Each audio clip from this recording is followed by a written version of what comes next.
Salut tout le monde! On se retrouve aujourd'hui pour parler d'un sujet un peu délicat, mais hyper important, la tristesse et la déprime. Ouais, je sais, on dirait le début d'un truc hyper sérieux et chiant, mais promis, ça va pas du tout être le cas. Dans cette vidéo, je vous partage 10 règles, 10 astuces, 10 trucs qui marchent vraiment pour retrouver la pêche et dire adieu au blues. Parce que bon, la vie est trop courte pour broyer du noir, non? Alors, installez-vous confortablement, préparez-vous à prendre des notes et surtout, n'oubliez pas de vous abonner pour ne rien manquer. Imaginez un instant, un petit bonhomme, on va l'appeler Jean-Kevin. Voilà, Jean-Kevin, il est comme nous, il aime bien rigoler, manger des pizzas, regarder des vidéos sur YouTube, surtout les miennes, évidemment. Mais voilà, Jean-Kevin, il traîne un truc lourd, un truc sombre, la déprime. Il se sent triste, découragé, et il a l'impression de porter le poids du monde sur ses épaules. Jean-Kevin, il rêve de retrouver le sourire, de voir la vie en rose bonbon. Ouais, j'aime bien le rose bonbon, c'est joyeux. Il veut retrouver l'énergie de sortir, de voir ses potes, de profiter de chaque instant. Bref, Jean-Kevin, il veut kiffer sa vie, quoi. Mais voilà, c'est là que le bas blesse. Un énorme obstacle se dresse entre Jean-Kevin et son bonheur. Il ne sait pas par où commencer. Il est perdu, désorienté, comme un poisson rouge dans un jacuzzi. Heureusement, Jean-Kevin, il est tombé sur ma vidéo. Merci l'algorithme.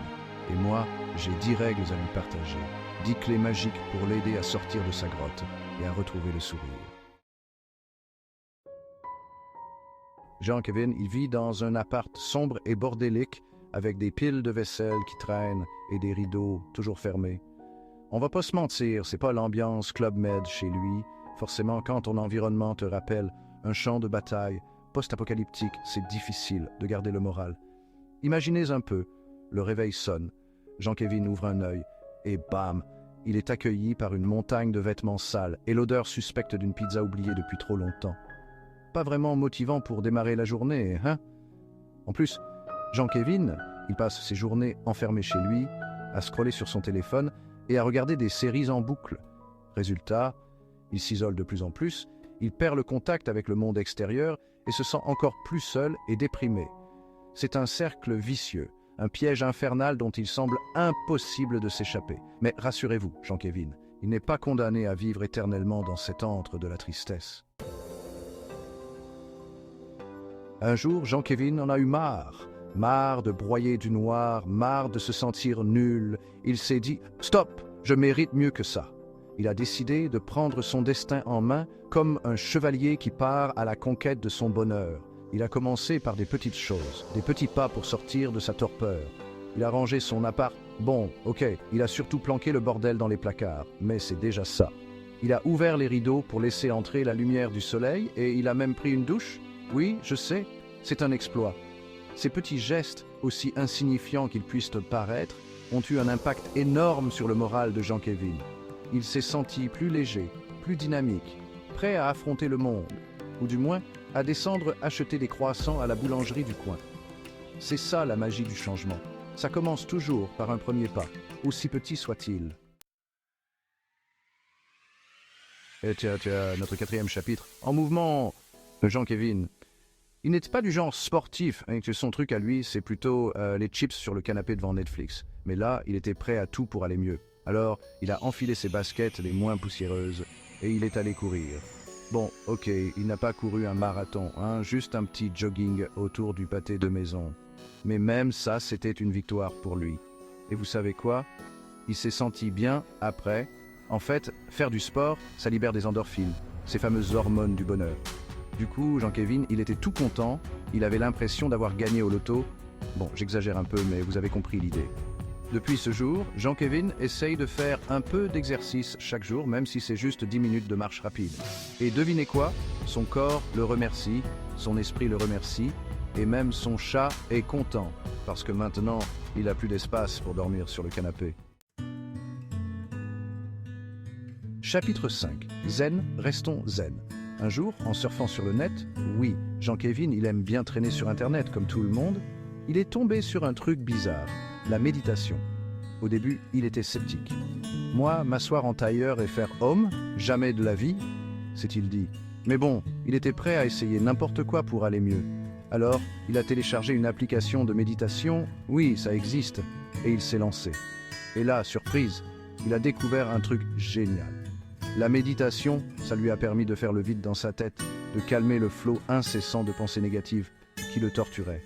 Il a appris à respirer profondément, à se concentrer sur le moment présent, à lâcher prise. Et petit à petit, il a senti la tension se dissiper, le stress s'envoler. Il était plus calme, plus serein, comme un moine bouddhiste sur un nuage. Bon, j'exagère encore un peu, mais vous voyez l'idée. Chapitre 6. Affronter ses démons. Malgré tous ses efforts, John Kevin avait toujours du mal à se débarrasser de certaines peurs, de certaines blessures du passé qui le hantaient. Il se sentait bloqué, incapable d'avancer. C'est là qu'il a compris qu'il avait besoin d'aide, d'une aide extérieure. Alors, il a franchi le pas et a décidé de consulter un thérapeute. Au début, c'était difficile pour lui de se confier, de parler de ses problèmes à un inconnu. Mais petit à petit, il a réussi à mettre des mots sur ses mots, à comprendre les raisons de son mal-être. Le thérapeute l'a aidé à identifier les schémas de pensée négatifs qui l'empêchaient d'être heureux, et lui a donné des outils pour les combattre. Ce fut un long cheminement, semé d'embûches, mais John Kevin a persévéré. Il a affronté ses démons intérieurs avec courage et détermination, et il en est sorti grandi. Après des mois d'efforts, John Kevin a enfin réussi à vaincre la tristesse et la déprime. Il se sentait comme une nouvelle personne, libéré d'un poids énorme. Il avait retrouvé le sourire, la joie de vivre, l'envie de croquer la vie à pleines dents. Il sortait de nouveau, voyait ses amis, s'investissait dans des projets qui le passionnaient. John Kevin n'était plus le même. Il avait traversé une période sombre, mais il en était sorti plus fort, plus résilient. Il avait appris à s'aimer, à prendre soin de lui, à apprécier chaque instant. Sa vie n'était pas parfaite, bien sûr, mais il avait appris à voir le positif, à savourer les petits bonheurs du quotidien. 8e chapitre, les clés du bonheur selon John Kevin. John Kevin, il a compris un truc essentiel. Le bonheur, ce n'est pas un truc qui tombe du ciel comme ça, par magie. C'est un travail de tous les jours, un engagement envers soi-même. Il a appris l'importance de prendre soin de son corps, de son esprit et de son environnement. Il a compris que l'exercice physique, une alimentation saine, un sommeil réparateur et des relations sociales épanouissantes étaient des piliers essentiels du bien-être. Il a aussi découvert la puissance de la gratitude, de la pensée positive et de la méditation pour cultiver le bonheur au quotidien. John Kevin, il est devenu un expert en bonheur, ou presque, et il était prêt à partager ses secrets avec le monde entier. 9e chapitre. À vous de jouer. Alors voilà, vous avez suivi le parcours de John Kevin. Vous avez vu comment il a réussi à vaincre la tristesse et la déprime. Maintenant, c'est à votre tour. N'attendez pas d'être au fond du trou pour réagir. Commencez dès aujourd'hui à mettre en place des habitudes saines, à prendre soin de vous, à cultiver le positif. Rappelez-vous, le bonheur, c'est un choix, un engagement envers vous-même. Alors, choisissez d'être heureux, choisissez de vivre pleinement votre vie. 10e chapitre, on continue ensemble. J'espère que cette vidéo vous a plu et qu'elle vous aura donné des pistes pour aller mieux. N'hésitez pas à la partager autour de vous, on ne sait jamais qui pourrait en avoir besoin. Et pour aller plus loin, je vous invite à regarder ma prochaine vidéo sur comment maintenir un état d'esprit positif au quotidien. Vous y découvrirez des astuces concrètes et faciles à mettre en place pour cultiver le bonheur durablement. N'oubliez pas de vous abonner à la chaîne pour ne rien manquer des prochaines vidéos et de me laisser un petit commentaire pour me dire ce que vous en avez pensé. Prenez soin de vous et à très vite. Outro, restez positif, musique entraînante. Merci d'avoir regardé. Si vous avez trouvé cette vidéo utile, n'oubliez pas de vous abonner et de regarder notre vidéo complémentaire sur comment maintenir un état d'esprit positif. On se retrouve très vite pour de nouvelles aventures.